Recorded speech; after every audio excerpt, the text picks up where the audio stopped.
तीन वेळचं अन्न तुझ्या ताटामध्ये येतं बघ. ए निर्लज्जा, नीट ऐक रा.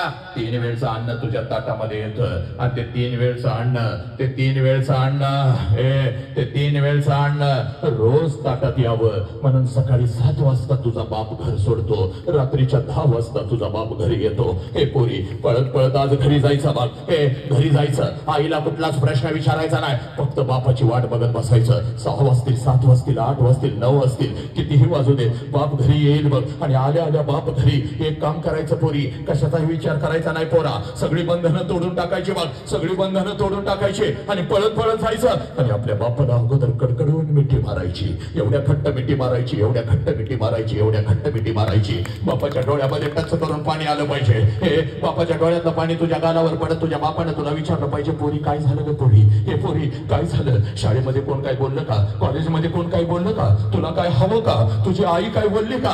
त्यावेळेला बापाला सांगायचं नाही पप्पा कोणी काही नाही बोललं पप्पा, आई काही नाही बोलली, बाई काही नाही बोलल्या, मला काही नको पप्पा. पप्पा जेव्हा मी 1.5 वर्षाची होते पप्पा तेव्हा रोज तुम्हाला मिठी मारत होती पप्पा.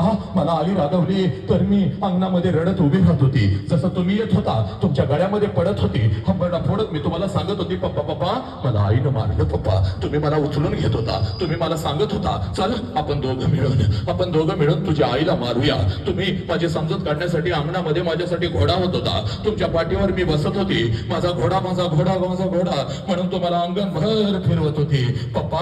मी 1.5 वर्षाची होती तेव्हा रोज तुम्हाला मिठी मारत होती, कारण तेव्हा मला माझा बाप कळत होता पप्पा. पप्पा आता मी मोठी झाली पप्पा, आता मी शाळेला जाते पप्पा, आता मी कॉलेजला जाते पप्पा. तुम्ही आता मला बंधनामध्ये ठेवता. इकडे का गेलीस, तिकडे का गेलीस, हे का केलंस, ते का केलंस, तुम्ही आता मला बंधनामध्ये ठेवता. पप्पा तुम्ही मला आता आवडत नाही पप्पा, तुम्ही मला आता आवडत नाही पप्पा. आय हेट यू पप्पा. मी तुमचा तिरस्कार करते पप्पा, मी तुमचा तिरस्कार करते पप्पा. पण पप्पा आज शाळेमध्ये गेली होती आणि एक परिवर्तनाचं वादळ ऐकून आली आणि माझा हरवलेला बाप मला परत मिळाला पप्पा, म्हणून मिठी मारते पप्पा, म्हणून मिठी मारते.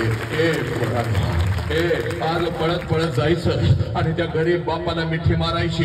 पोरा हे बघ, कारण बापाची किंमत पोरा त्या पोराला विचार ज्याचा बाप त्याला लहानपणी सोडून निघून गेलाय.